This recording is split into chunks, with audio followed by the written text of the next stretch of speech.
आजर सकाळे आपण पई सबुठु बड़ खबर आसिला जहाँकि जदि आपण मान पाखरे राशन कार्ड अच्छी तेबे आपण मान पई खबरटी जानिबा निहाती जरूरी।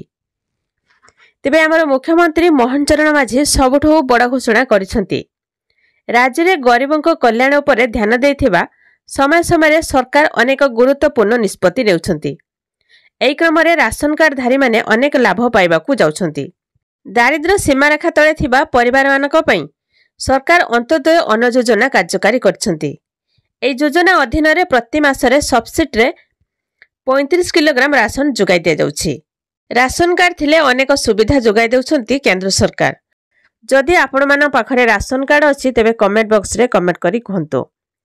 एही घोषणा मुताबक जदि आपण मान पाखरे राशन कार्डटी अछि आ आपणक बयस 18 रु 82 वर्ष अछि तेबे आपण मान पई एक नुआ बड़ घोषणा करा जायछि।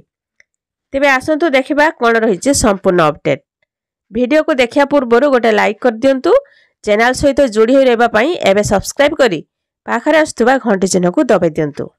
तेबे समस्त हिताधिकारी माने एही योजनार लाभ उठाइबे कारण एही योजना रे सरकार प्रति मासरे 5000 टंका आपनको अकाउंट को पठाइबे। एही योजनार प्रीमियम राशि प्रदान करी हिताधिकारी 1000 टंका रु 5000 टंका पर्यंत पाई परिबे। खाली सेतिक नुहे एही योजनार सामिल हेबा क्षणी एक प्रारंभिक राशि मध्य हिताधिकारी को प्रदान करा जाउछि। अटल पेंशन योजना रे जोड़ी हेबा लागि 18 वर्ष रु 40 वर्षर बयस निर्धारित करा जाइछि। एही स्कीम अधीन रे पेंशन पाइबा लागि अति कम रे 20 वर्ष जाए टंका रखिबा को पड़िबो। एहा परे 60 वर्ष हेबा मात्र के आपनको पेंशन मिलिबा आरंभ होइथाय। एही स्कीम सह जोड़ी हेबा लागि आपनको पाखरे बैंक अथवा पोस्ट ऑफिस रो अकाउंट थिबा जरूरी।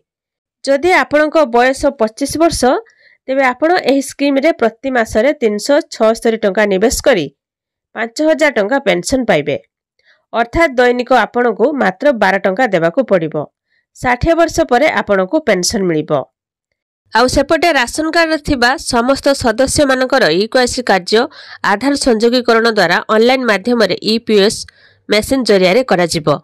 जो सदस्यंकर ईकेवाईसी कार्य करा न जिवो सेमानक नाम राशन कार्ड रो कटा जिबा सो राशन सामग्री पाइबारु वंचित हेबे। एही ईकेवाईसी कार्यक्रम आरंभ हो जाइछि जाकि 25/9/2024 पर्यंत चालू रहिबो।